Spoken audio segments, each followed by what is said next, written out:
Hola, buenas tardes. El día de hoy vamos a continuar con la segunda parte de la unidad 4 de la asignatura de Medicina del Trabajo, la cual tiene por nombre toxicología. Uno de los elementos importantes es entender el mecanismo de acción, ¿ya? Ahora, cuando uno habla de mecanismo de acción, uno se pregunta, o uno de una mejor forma establece cómo es la forma en la cual una sustancia va a hacer ingreso al cuerpo, ¿ya?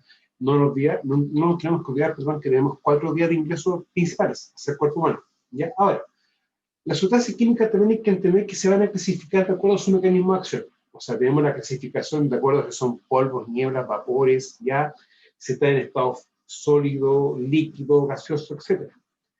Ahora, las sustancias también se clasifican por su mecanismo de acción, como por ejemplo las asfixiantes, que generan hipoxia o anoxia en los tejidos. Las asfixiantes sirven como los gases inertes que desplazan el oxígeno o lo diluyen sin causar efectos tóxicos. ¿Ya?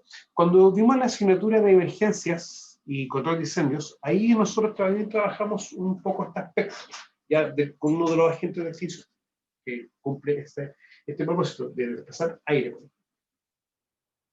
Ahora, en correr también están los asfixiantes químicos, como el cianuro o el monóxido y el monóxido de carbono, que actúan interfiriendo de modo activo la transferencia o utilización de oxígeno. El cianuro al inhibir el citocromo, oxida la sangre cerebral para la respiración celular, y el monóxido de carbono al saturar la hemoglobina del glóbulo rojo, transformándolo en carboexohemoglobina, disminuyendo el transporte de oxígeno para la sangre e inhibiendo la liberación de oxígeno en los tejidos. Cianuro es una sustancia muy compleja en términos de lo que es seguridad, ¿ya? Tanto de los procedimientos de trabajo que tienen que asociarse tanto a seguridad como higiene. Es una sustancia que se caracteriza porque en pequeñas dosis genera efectos bastante complejos en las personas que están expuestas a dicha sustancia, ¿ya? Y el monóxido de carbono no es tanto si en el caso chileno, pero en el caso americano, más específicamente Estados Unidos, es uno de los mayores generadores de accidentes, ¿ya? De accidentes laborales, producto de la exposición a este compuesto. Ahora, este compuesto, aunque no es muy común que ocurran accidentes, sí está presente en nuestro diario trabajo, ¿ya? Y eso también implica tener una noción de que esto va a ser 220 veces más afín que el mismo oxígeno con el cuerpo, ¿ya? Pero resulta que no es conveniente esta sustancia en el cuerpo. O sea, una cosa es que sea más afín que el oxígeno y otra cosa también es que el cuerpo realmente lo requiera, ¿ya? Ahora, este compuesto, claro, 220 veces más afín que el oxígeno, pero es altamente tóxico ya cuando se encuentra en concentraciones elevadas en la sangre. Uno de los problemas de esto es que interfiere en parte de los distintos mecanismos de acción que tiene el cuerpo. O sea, la hemoglobina es una sustancia, un elemento que está en la sangre. Y este elemento permite el transporte de oxígeno por todo el cuerpo humano. Ahora, el oxígeno en sí es un elemento importante que se utiliza para distintas actividades que tiene que realizar el cuerpo humano. Ahora, si esto no está, el monóxido de carbono va a tener que empezar a cumplir esa función, pero lo va a hacer solamente un tiempo, hasta que ya el cuerpo, por la cantidad de monóxido de carbono que tiene en el cuerpo, aumenta su nivel de toxicidad. Con respecto a los efectos clínicos de la sustancia, bueno, el inicio de los efectos tóxicos pueden ser inmediatos, como ocurre con irritantes que causan daño directo a los tejidos en el punto de contacto inicial y a menudo ocasionan inflamación, inhalación de formalina, por ejemplo, o retardados, como ocurre con los cancerígenos, exposición a benceno o a radiación ionizantes. Ahora, también muchas veces esto también se puede dar con algún efecto clínico con algunas sustancias de uso común, como por ejemplo algún líquido o agente de limpieza, ¿ya? Algún elemento, por ejemplo, para poder pintar, un diluviente, un solvente, que cuando entra en contacto empieza a presentar características como lo que dice acá, por ejemplo, el contacto inicial, directo a los tejidos, ¿ya? Ahora, los cancerígenos, también es muy importante entenderlo de que quizás no va a afectar de manera inmediata al trabajador, pero sí la exposición a ellos y la acumulación durante un buen tiempo de la vida laboral va a producir un efecto final. Por eso es importante entender que, aunque no haya un efecto inmediato, sí va a haber un efecto a largo plazo. De ahí la importancia de poder identificarlos para así poder controlarlo de manera más adecuada.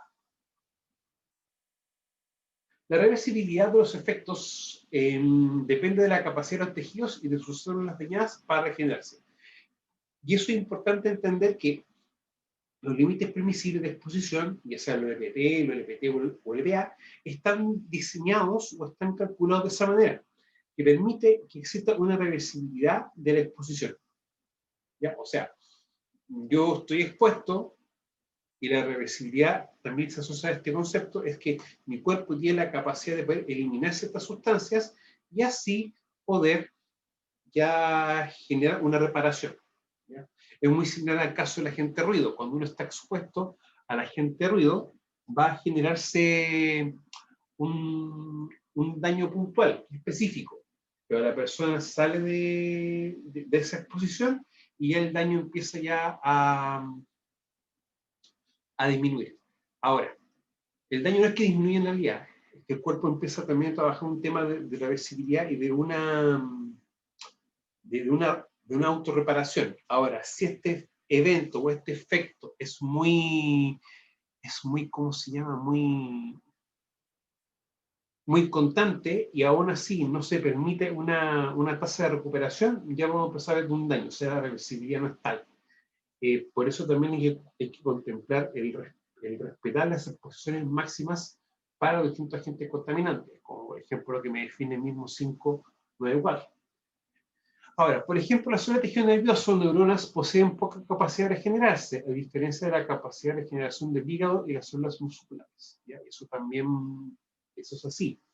Ahora, uno también tiene que entender de que no es que un tejido se vaya a recuperar o restaurar solo, sino que uno también tiene que propiciar que esa actividad o ese evento pueda manifestarse o pueda darse, ¿ya? Para también entenderlo de esa perspectiva. De ahí que es muy importante considerar distintos elementos como la determinante de la salud para que el cuerpo humano pueda, de una forma u otra, tener una reparación.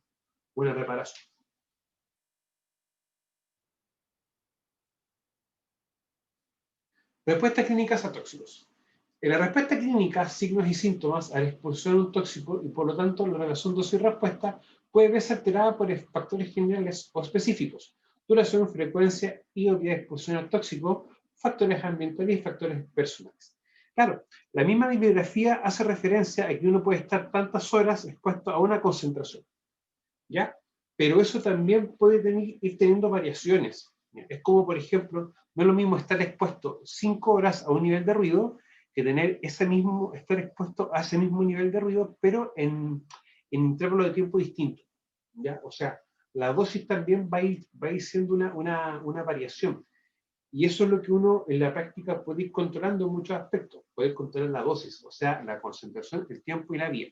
Y nunca olvidar el factor personal también, que es la famosa susceptibilidad de cada persona. Con los factores ambientales, muchas veces uno tiene que entender de que los factores físico-químicos, aunque no sea tan evidente la asociación, en algunos parámetros van de la mano. O sea, si yo sé que temperatura y humedad van a aumentar, lo más probable es que el comportamiento de alguna sustancia química va a variar. Por lo tanto, las respuestas clínicas también se ven muchas veces afectadas por algún factor ambiental, como lo puede ser en temperatura, ¿ya? Humedad y también la famosa ventilación, tanto ventilación natural como una ventilación forzada, y entendiendo ventilación al concepto de inyección de aire y extracción de aire, para entenderlo de esa perspectiva. Duración, frecuencia y vía de exposición al tóxico. La cuantía de la lesión o daño, su gravedad se relaciona generalmente con la duración de la exposición y su repetición en el tiempo. La vía de exposición además determina también la toxicidad. Y eso es evidente, o sea, yo no puedo decir que el daño va a ser el mismo si esté expuesto 5 minutos a un nivel de ruido que, por ejemplo, 8 horas continuas al mismo nivel de ruido. ¿Ya? Por lo tanto, hay una cierta también proporcionalidad de la concentración y el tiempo de que duró la exposición. La exposición, chiquillo, no es solamente que yo esté expuesto 1 o 2 minutos, sino también a qué cantidad estoy expuesto. Eso hay que entenderlo de esa perspectiva. Ahora, la vía de exposición determina también la toxicidad, eso es evidente. O sea, algunos compuestos van a tener una facilidad de ingreso mayor por vía oral que por vía dermal. Algunos compuestos, cuando aumenta la temperatura y la humedad ambiental, hace también que, estos productos puedan ingresar más fácil al mismo cuerpo. O sea, también hay que entender de que van a ser elementos o eventos que van a favorecer que suceda este evento. Los factores ambientales, por ejemplo, la toxicidad se modifica con la presión atmosférica, temperatura y humedad. Por ejemplo, una concentración de monóxido de carbono que ejerce poco efecto en el nivel de mar puede causar alteración de la temperatura superior. Por aparte, las sustancias químicas que se absorben de manera más rápida a través de la piel lesionada o húmeda, con sudor y con flujo sanguíneo elevado, en respuesta al calor y a la humedad. Es lo que explicábamos un momento atrás. La movilidad de la sustancia o el ingreso de las sustancias químicas al cuerpo puede ser o se puede favorecer bajo ciertas condiciones. De ahí que muchas veces la presión atmosférica es un elemento que se considera a la hora de poder modificar también los límites de exposición. Nunca hay que olvidarse de que cuando ya estamos sobre 1000 metros y trabajando sobre una jornada de trabajo, ya empieza a modificarse la concentración. O sea, a lo que yo esté expuesto va a ser menor, pues tengo que estar a mayor altura y mayor tiempo de trabajo, tengo que estar expuesto a una concentración menor. ¿Ya? Y eso no tiene una contradicción, y de hecho tiene bastante lógica. De ahí que el mismo decreto supremo 594 haga referencia a que tienen que hacerse recálculos de los límites de exposición. ¿Ya? Eso tiene que entenderse de esa forma. Tampoco hay que dejar de lado es verificar también las condiciones del cuerpo humano. O sea, si vamos a trabajar con sustancias que tengan características bien complejas, no olvidar el poder favorecer o evitar que se generen ciertas lesiones en la piel. También nosotros tenemos, y la línea de supervisión tiene el objetivo de también poder verificar el estado físico de la persona.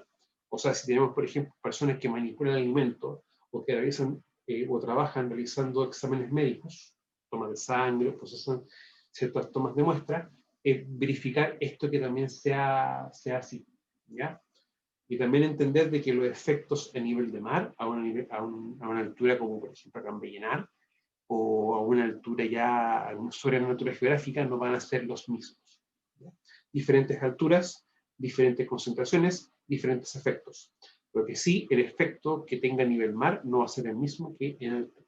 ¿Ya? Ahora, no olvidar que cuando uno tiene que realizar un recálculo de los límites de exposición, uno tiene que señalarlos en el ODI al trabajador. ¿Ya? Y tampoco olvidar de que independiente de que no se tenga que realizar un recálculo, ya sea por jornada de trabajo o por altura, el empleador está aún obligado a definirle al trabajador y explicarle cuáles son los límites de exposición a las distintas sustancias químicas peligrosas que estén expuestas, o que esté expuesto el trabajador, el o la trabajadora.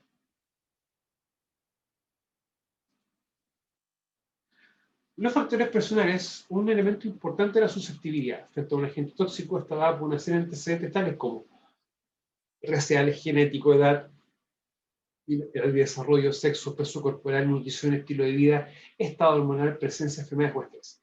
O también, como lo explicamos en unidades anteriores, el famoso concepto de determinantes de la salud. ¿Ya? Va a haber ciertos determinantes que van a propiciar que una persona tenga mayor o menor facilidad de poder desarrollar o contraer y desarrollar una enfermedad. Por lo tanto, como yo siempre he explicado, nosotros no podemos decir al trabajador haz esto o no hagas esto en tu tiempo libre, pero sí tenemos el deber de explicarle cuáles son los efectos que puede ocasionar una mala práctica de la vida personal que puede repercutir estando trabajando expuesto a algún factor de riesgo. ¿Ya? Es muy similar cuando uno le explica a los trabajadores que cuando tienen que subir a altura geográfica, 1 o 2 días antes no pueden consumir alcohol en exceso y tampoco comer carnes rojas. ¿Ya? Porque eso que hace en su tiempo libre le va a afectar el desempeño laboral. Todos estos factores se interrelacionan unos a otros, como por ejemplo se pueden citar factores genéticos que determinan tipos de respuesta, nutrición inadecuada que puede afectar el estado inmunitario, al factor edad de las mujeres respecto a la susceptibilidad en el producto de la gestación y el envejecimiento de la fuerza de trabajo, preocupación creciente. Eso es un tema. Quizás no tenga mucho que ver en el curso desde un parámetro, pero la velocidad de envejecimiento de la población laboral en Chile en ciertos rubros de actividad es bastante importante, ¿ya? Eso también hay que tomarlo en cuenta de que no va a ser la misma respuesta frente a un agente químico de una persona que tenga 30 años que una persona que tenga 40 o 50 años, ¿ya? Por eso también es importante determinar cuando tengamos que, por ejemplo, estar trabajando con algún protocolo MinSal, ya sea Prexor o Ramesi, y la edad es también un factor importante a considerar en cuanto si la persona ha estado expuesta gran parte de su vida a alguna gente como ese ruido, no va a poder tener, a los 55 años, no va a poder tener un mismo nivel de exposición que una persona que tenga la mitad de edad. O también que una persona que no haya trabajado el mismo tiempo en actividades que implican este riesgo, estos factores de riesgo, ya sea sílice o ruido. Bueno, la toxicocinética y toxicodinámica. La toxicocinética estudia los desplazamientos, es decir, la absorción, distribución, metabolismo y expresión de las sustancias tóxicas y las relaciones que se generan respecto de las dosis de ingreso y de las concentraciones de sustancias encontradas en las muestras biológicas. Y acá tenemos un tema, porque nosotros tenemos que saber que una cantidad de sustancia que esté, o una concentración que esté de un compuesto, tanto en la sangre como en orina, va también a ayudarnos a determinar a qué estuvo expuesto, ¿ya? Y también además que estuvo expuesto si la exposición a la que tuvo el trabajador superó los límites máximos permitidos, ¿ya? Y eso también hay que entenderlo.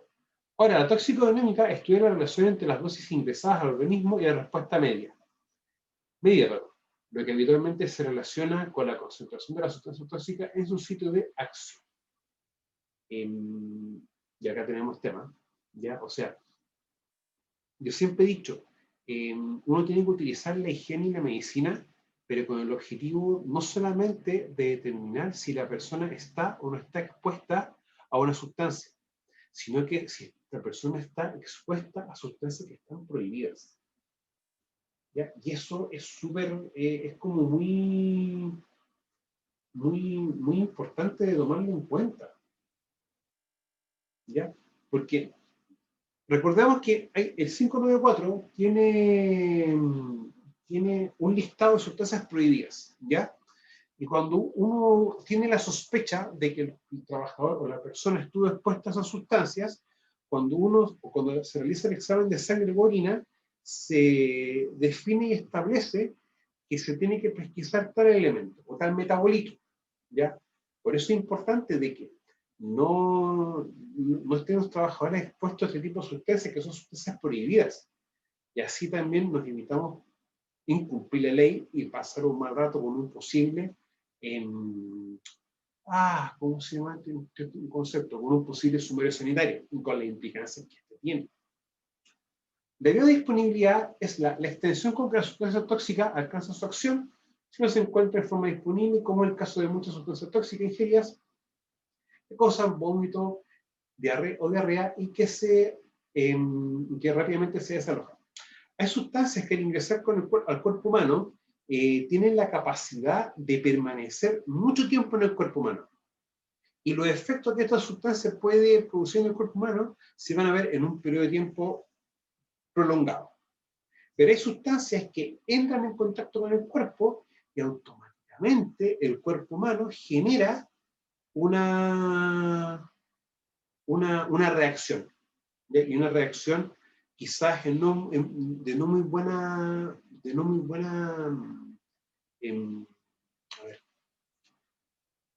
consecuencia para el cuerpo, ¿ya? Y eso también hay que entenderlo. Por eso es que muchas veces, incluso yendo un poco al concepto de accidente del trabajo, cuando uno ya empieza a ver una de las 7 definiciones operacionales para determinar si un accidente grave, es cuando se ve afectada una cantidad importante de trabajadores. Y un caso que se puede dar de esto es una intoxicación. que en el fondo hay una exposición puntual a una sustancia, y esto genera en un grupo importante de trabajadores un efecto inmediato, vómitos, náuseas, diarrea, entre otros elementos. Y también esto se puede llevar a un contexto un poco diferente. En una época era muy común de que había muchos predios agrícolas cercanos a colegios, y hacían aplicaciones de algunos productos fitosanitarios, y esto que producía unas reacciones en los chicos del colegio: vómitos, diarrea, dolores de cabeza, malestares, entre otros elementos, ¿ya? Por eso que también hay que entender de que lo que uno esté utilizando como producto químico, en la práctica no va, quizás no necesariamente va a afectar directamente a un trabajador, sino que también puede afectar a la comunidad. También la biodisponibilidad puede ser también referencia a cómo está disponible una sustancia en el cuerpo para que esta pueda producir un efecto. Ahí también podemos entender de esa perspectiva. Otras sustancias se inactivan antes que llegan a su sitio de acción. Ejemplo, la ingestión de cianuro por la boca, está absorbido y pasaría donde una enzima, la propanasa, puede metabolizar cierta proporción de cianuro, a diferencia si es inhalado, es forma de HCN, o ácido cianhídrico, el que es absorbido por la circulación pulmonar y es trasladado al cerebro, ocasionando daño irreversible por competencia con el oxígeno, generando hipoxia, ¿ya? O sea, hay sustancias que, claro, pueden tener dos estados, ¿ya? Por ejemplo, los ácidos pueden ser líquidos, pero al estar el ácido a una temperatura ambiental, este líquido pasa un vapor, o puede pasar, técnicamente pasa un vapor, ¿ya? Es gas, cuando uno habla de gas, es cuando la sustancia por sus características es gaseosa. Pero si tenemos una sustancia que es líquida y pasa a otro estado, ya acá estamos hablando de un vapor, ¿ya? O sea, como lo muestra acá la misma diapositiva, no es lo mismo el efecto que puede generar una sustancia en formato líquido que en formato gaseoso. Porque el organismo, el órgano blanco, va a tener una variante, ¿ya? Y el efecto también hay que entenderlo como que va a depender en a qué órgano blanco hace efecto, ¿ya? Por eso también hay que tomarlo de esa perspectiva. La absorción, distribución, metabolismo y excreción se relacionan con el proceso de sustancias tóxicas a través de las membranas celulares, permeabilidad de las mismas membranas. O sea, las membranas, hay que recordar un poco biología, no son impermeables. O sea, no es que caiga agua y por la capa de la célula o una sustancia, y esta va a ser como que choque con una pared, sino que va a haber una porción de la misma sustancia que va a entrar nuevamente a la célula, ya, teniendo también de esa forma.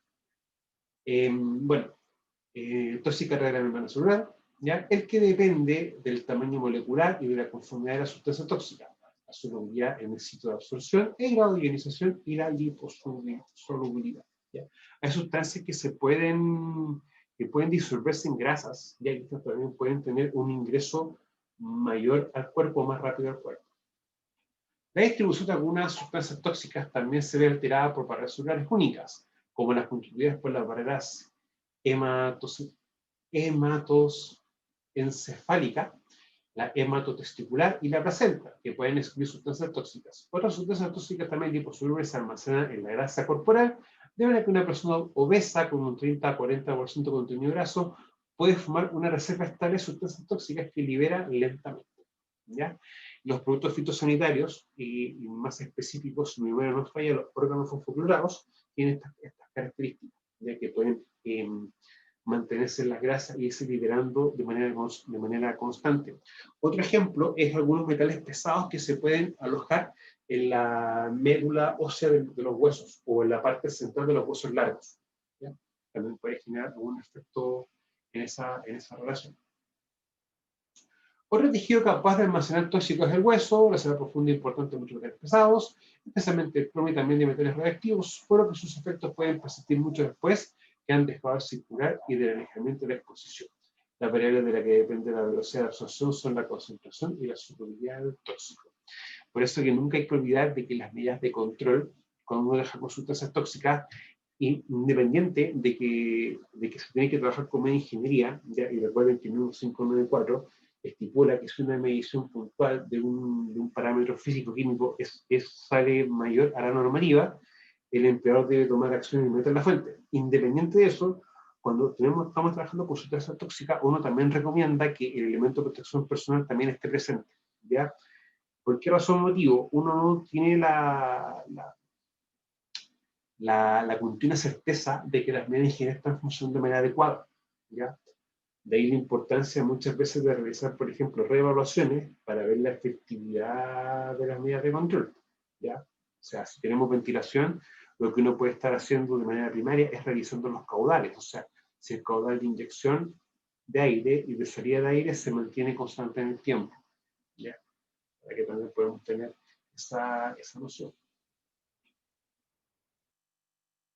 La sustancia soluciona acuosas, se absorbe más rápidamente que aquellas en suspensión oleosa o en grasa.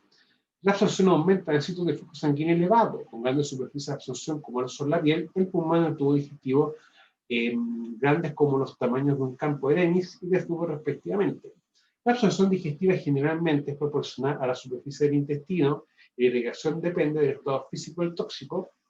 De esta forma, la mayor parte de las toxinas se absorben en el intestino delgado, ¿ya? O sea, nuestro mismo cuerpo también va a tener ciertas condiciones que van a permitir la mayor o menor movilidad de las mismas sustancias en el cuerpo humano, ¿ya? Y también sus características físico-químicas y también las características de nuestro propio cuerpo. Ahora, el intestino delgado tiene una componente importante a no olvidar. Acá también se produce mucha absorción de macro y micronutrientes. Entonces también es importante entender eso. Aquellas sustancias que se dan en el vaciado del estómago se absorben más rápido que aquellas que retardan su vaciamiento. También la acidez del estómago producida por el jugo gástrico modifica algunas sustancias tóxicas, puede liberar la intoxicación por cianuro, gas de hidrógeno, de cianuro y muchos más tóxicos que el cianuro. La absorción pulmonar es la que más se da en el campo laboral.